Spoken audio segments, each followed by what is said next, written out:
Meaning, pull the low belly in, the front ribs back, hug the shoulder blades in towards the spine, pull the jawline back. It's a physical experience that adds mental focus, alertness, and we'll share in the breath. Let's take a collective inhale and a collective exhale. Continue breathing on your own. Just take note of how you feel, your state of mind, your state of being.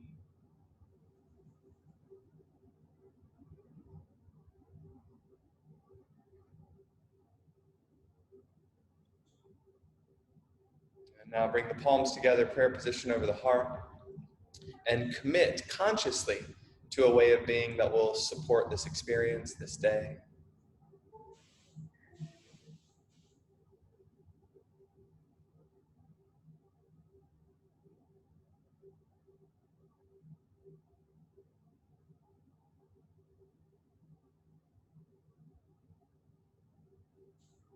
And we'll join our voices in one sound of peace, one Om.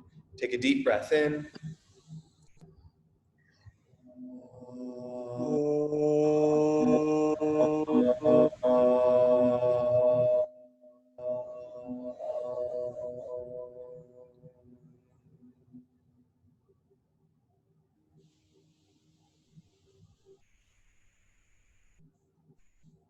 Relax and open your eyes.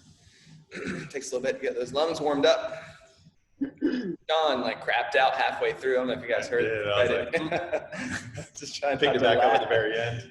He hit a hiccup and stopped, and then tried to finish strong. Not so strong.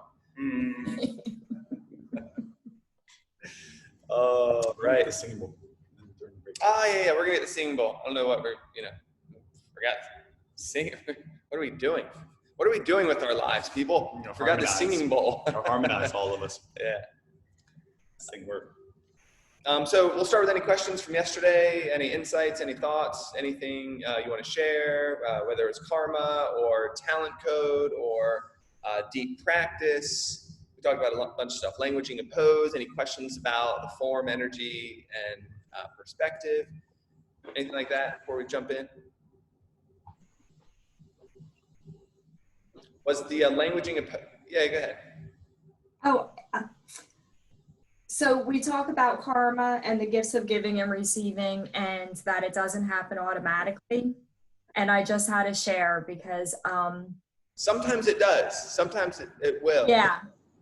Well, I got a text last night from the seed that I planted in Costa Rica, and she's 30 days, and you don't know how much, my heart is just I have a purpose. I found my purpose. And yeah, I'm just so happy. So thank you. You're welcome. So the seed was planted in Costa Rica? Planted in Costa Rica. And I've been there for this person. Since then, we've developed a friendship, and I've guided her, and she is now 30 days sober. Oh, that's awesome. That's a huge victory for somebody who's just starting out. So I will never break their anonymity.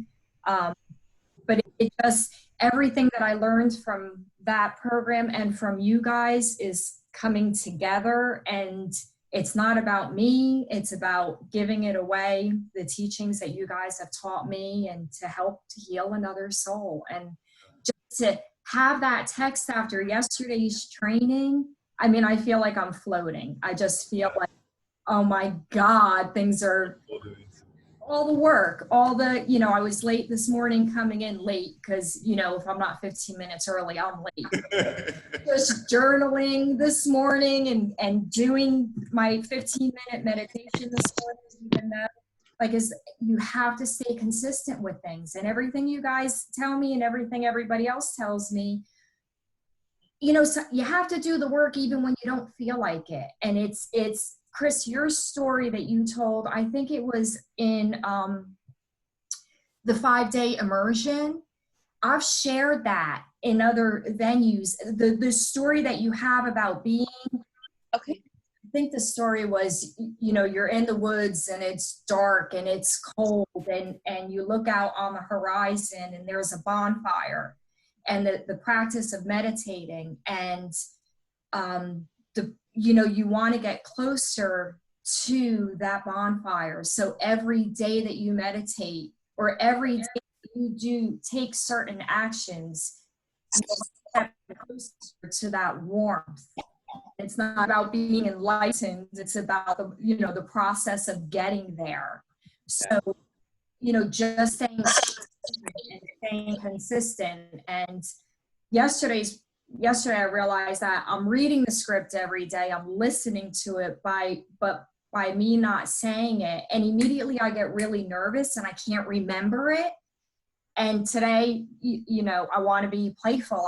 I don't want to be so hard on myself. I want to trust the process and just stay diligent with it until it comes natural. And so, yeah, yesterday was amazing. And last night was just amazing. So thank you. That's awesome. Thank you for sharing that. That's like, it's really good for the soul, you know?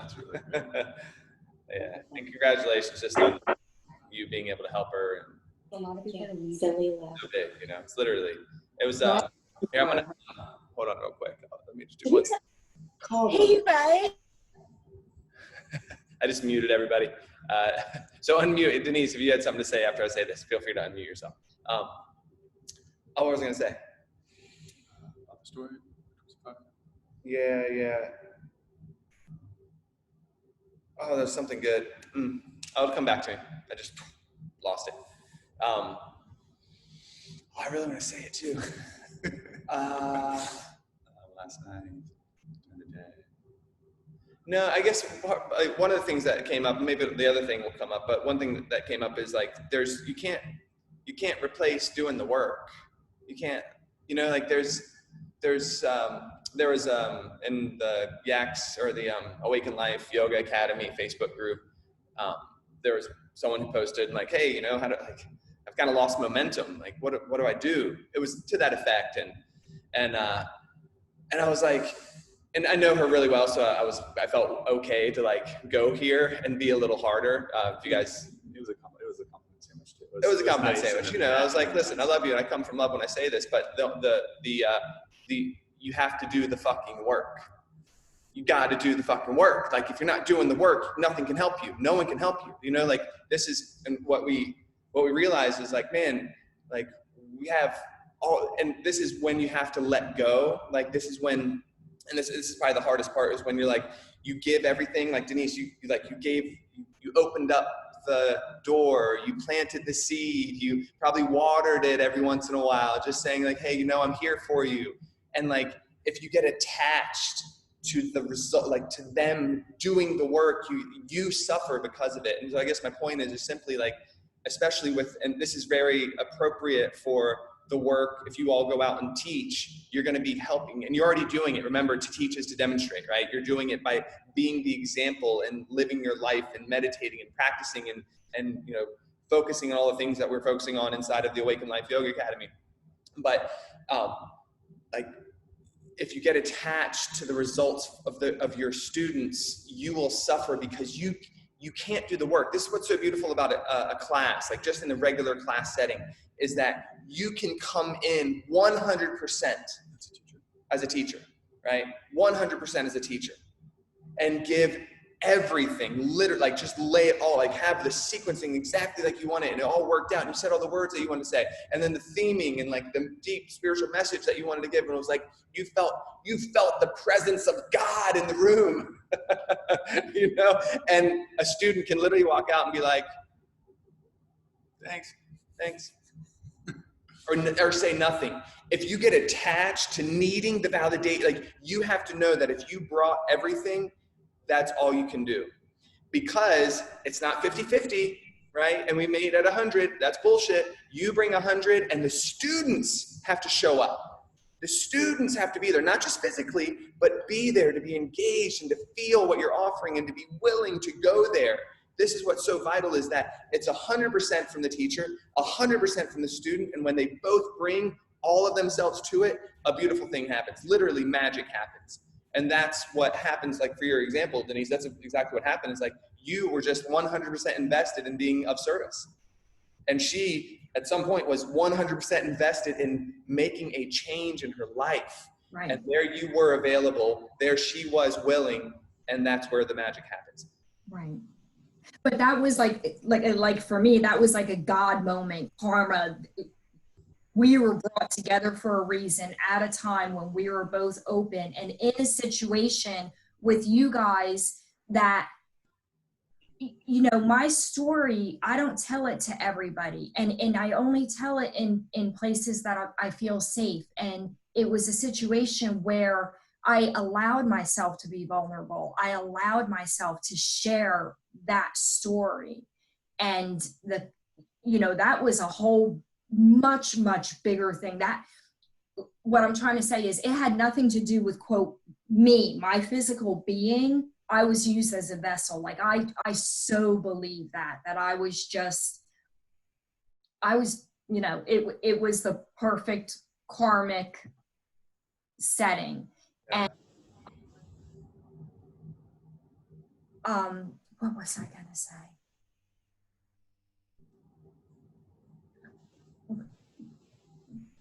Like, and through your teachings, like I want you two to know how much a part of my whole story, like you guys are, because it has been hand in hand with the yoga and the teaching. Oh, this is what I was going to say. So yesterday, I came into the class yesterday morning and I was feeling really anxious. And I get nervous for teacher trainings because I can't remember the script.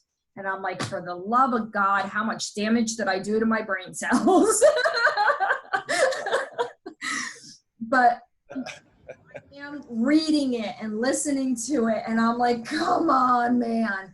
And then I found myself telling myself stories yesterday that, and I'm going to swear, like, fuck this. I'm not going to end up fucking teaching. I have a full-time job and this is just something I want to do. So I started telling myself, stories and excusing that even if I don't remember the script, I'm learning all the spiritual principles. I'm already using them. I'm already teaching, to teach is to demonstrate, because even through this COVID, so many people were allowing themselves to not shower and sink into depressions and relapse. And I'm like, man, I don't want to.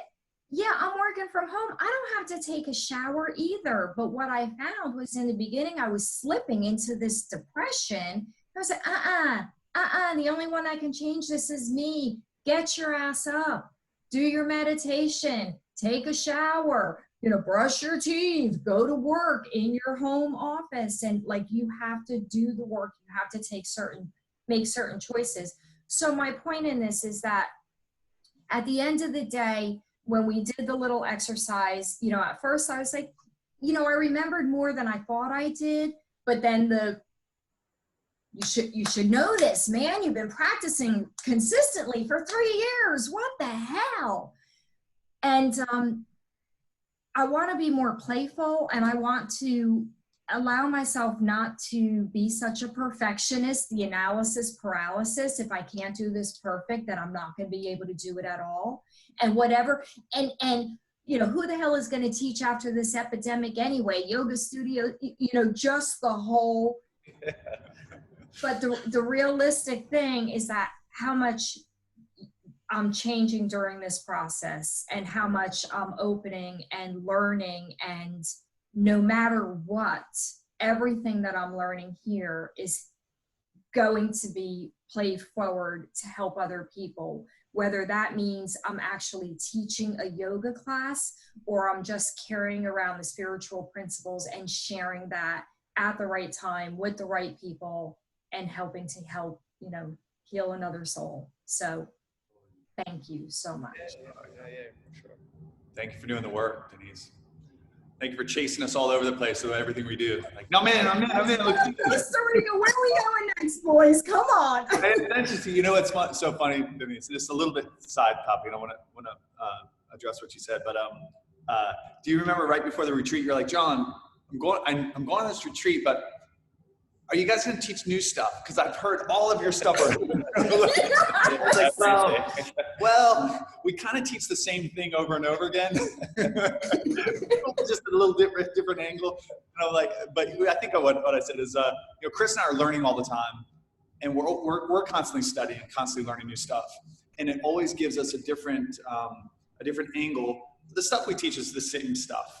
I mean, honestly, if you guys take enough stuff with you, you'll hear this. It's the same message, but we just hit a different angle because of what we're learning and where we are in our lives, right? Different examples, different stories, and different things there. Because we're applying all the stuff we're teaching you guys is stuff we do ourselves. It's stuff we do in our lives, we apply in our lives, we do with our kids and our wives and each other and work and everything. It's because otherwise I couldn't teach it. If it didn't hit me, if it didn't work for me, I couldn't teach it. Hey guys. It would just be. I'm sorry, I don't want to interrupt. I know that a few people are having technical issues right now. Myself, Marianne, Sherry, Phil, Becky, we're all having audio issues. And I figured out how to get back in, but a few of us are calling and texting and stuff. And I think there's some people who can't hear and see. So I'll try to figure that out. All right. Same problem as go to. We had issues too, and I had to undownload Zoom and then re-download it, and it worked. I think there's a new release or something. Is there a new? Of course, they do a new release. Or that one, yeah. All right, Phil's in. Yeah, re-download Zoom. Okay, cool. Yeah, I was wondering why there was a lot of people not popping video up. I was like, oh, they just don't want to. So it's probably what's going on is they're having those issues.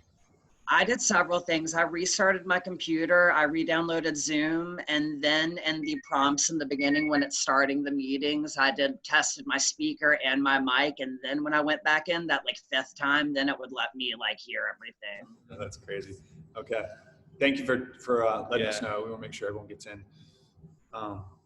Yeah, let us, if there's something that we can do, let us know. I just re-downloaded like you told me, and now it works. So thank you. Okay, cool. Yeah, thanks, Neil. You're a tech. Saving us. Okay. I'm in. Okay, Gigi's in. Cool. That works. Sweet. So the one thing I'll piggyback off John just real quick, and then we're going to give you guys a quiz again. So you know. Buzzkill. It's not a quiz. It's just just so you can get excited. I don't want to deprive you of time to worry. Thank you. I want to get some good worrying in right now. I just want to let you know that it's going to come. So feel free to get anxious. No, but so two things. One, the simple fact, have you ever read a book twice? Same book twice? Absolutely. Right? And then what happened the second time? It was a different book.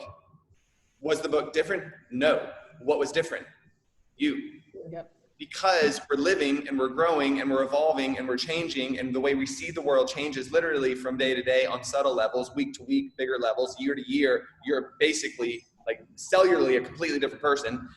But mentally, with your perspective on life, you're a different person. You're literally metabolizing information all the time. And so what you read, that same book you read, nothing changed about it, but how you interpret it changed. And so this is the power of digging one well really deep. That's why when John, we have this core of what we teach, and while we're consuming the information and consuming and practicing and reiterating, it changes. There's certain things that insights happen for us. But what's really happening is the same information changes if we're willing to go back to it because of the way we're changing in relationship to it. So that's really the main thing, I think. Oh, wait a second. We just got kicked out. Hang tight, everybody. There we are. Just flipped over. The last thing I want to say is I can channel. You can channel. You all can be a vessel through which source or love or God or the creator or whatever that is for you can flow. It's real. However, you have to say yes. This is the difference. So don't it's good to have the humility of being like, man, there's something bigger going on. I am a vessel. It is not me. But I want to just like really articulate the fact that you chose in the environment where everything was set up perfectly to say yes and be vulnerable enough to share your story and open the possibility of this new way of living for her. Because this is the whole idea behind luck meet is where opportunity and preparedness meet. The opportunity will present itself, and I feel like that's what grace is, right? The opportunity presents itself. You couldn't have created the opportunity, but you said yes over and over and over again to do the work. You were prepared, but even then, all the preparation and the opportunity meeting in this place will just die if we're not willing to say yes in the moment and share what needs to be shared. I just really want to articulate that because, everyone is looking at this current COVID crisis in different ways. And John and I, from the very beginning, were like, okay, we have been preparing ourselves. And here is an opportunity for something to happen for us, not to us. And we are going to seize this moment. Literally, the quote that I could not get out of my head was the Winston Churchill quote of there comes a time in everyone's life where they are figuratively tapped on the shoulder. And what a shame, right? What a tragedy it would be if that day to come and you not be prepared for that moment, which could be your finest moment. That was literally, I'm like, what if this is that moment? And so my point is, you have to say yes.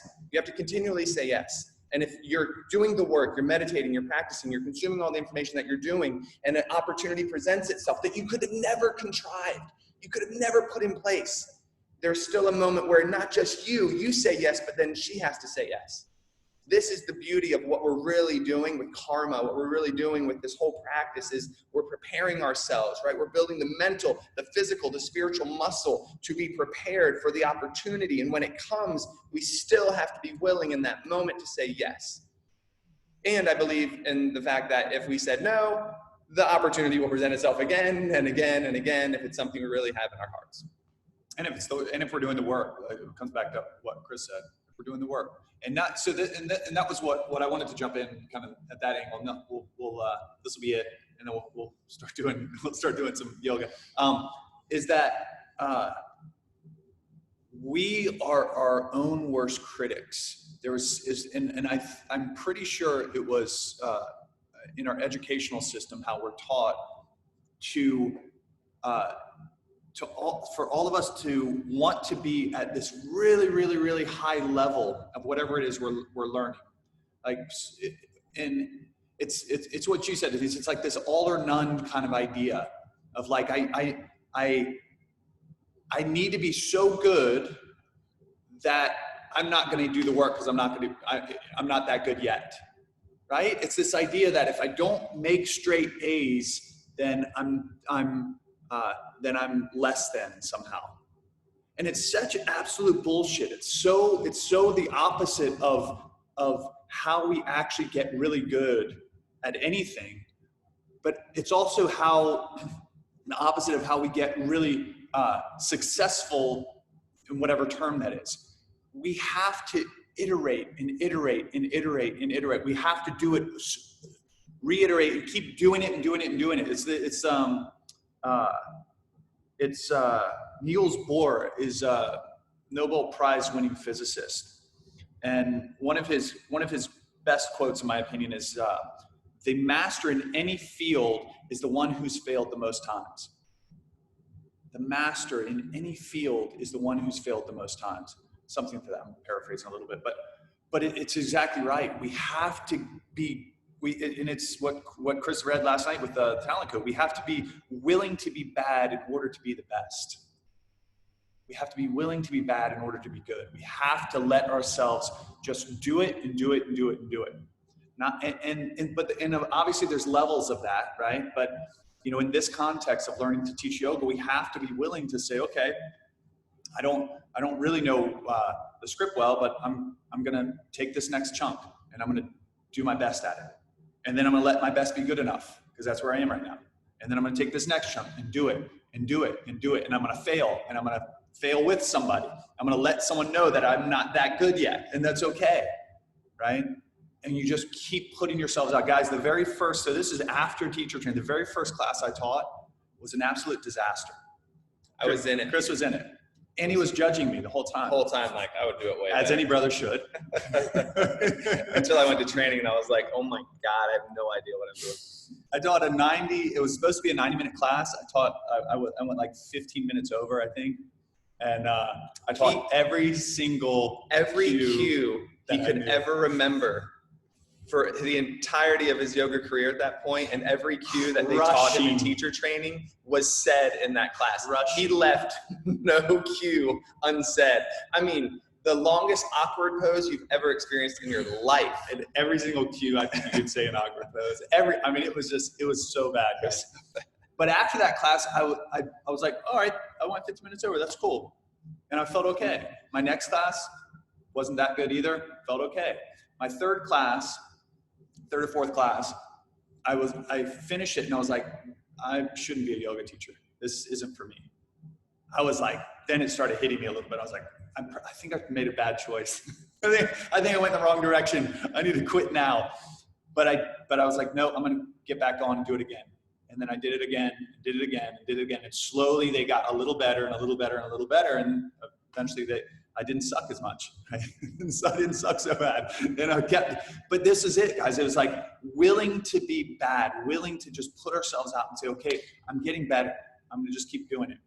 And, Chris and I have done this with surfing. We've done this with martial arts. I've done this with obviously yoga, practicing and teaching and this work. I do in teacher trainings and trying to, and being business owners and understanding the business side of stuff. Like willing to be bad is such an important part of getting good. Allowing ourselves, letting ourselves be, because what I'm really saying, guys, is let yourself be vulnerable. Let yourself be vulnerable. Let yourself put yourself out there and say, I'm going to get better, but this is what I'm doing right now. And this is going to get better, but I have to iterate. I have to fail. I have to do it over and over again. And the more samples I get, the faster I'll get better. And that's it. Yeah, we're talking about in relationship to teaching and getting better at acquiring that skill. But where John just brought it, like you're willing to be bad, at the core of it all is willing to be vulnerable, right? You want love, you got to be willing to put your heart out there and be rejected, right? But that's the nature of it, right? To experience the grandeur of what love is, you have to expose your heart. And that's challenging. And if you're not willing to go there, if you're not willing to be vulnerable, whether it's being vulnerable by willing to be bad, being vulnerable by willing to be rejected, being vulnerable by willing to fail if it's business, the core of it is vulnerability. And so this is what the practice is really helping us do, is that willingness to get clear about what we want and the strength to allow ourselves to be vulnerable, to say the things that we normally wouldn't say, knowing that it's required. It is a requirement to live the life that you want to live, in whatever aspect that means. Cool. Thank you, Denise. That was a very impromptu. Yeah. Marianne wrote, keep trying, John. You'll get there eventually. Thanks, Marianne. Thank you, Marianne. I wanted to say it, and I'm just happy that someone else said it for me. Love it. I love it. Back in so good. Still unable to get audio. Still unable to get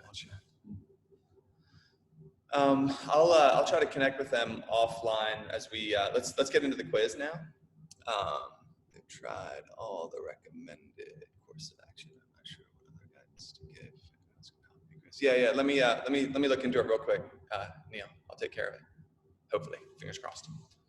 John, take it. Yeah. Okay, so let's pull out something to write on, something to write with. It's a progress check. Does that sound like a good name? Not a quiz, it's a progress check to see where we are, how we're progressing. Something like that, if that feels better. Okay, so at the top of the page, write yamas and niyamas. Yamas and niyamas. So that's it. I just want you to list the 5 yamas and 5 niyamas. Try to do it without looking.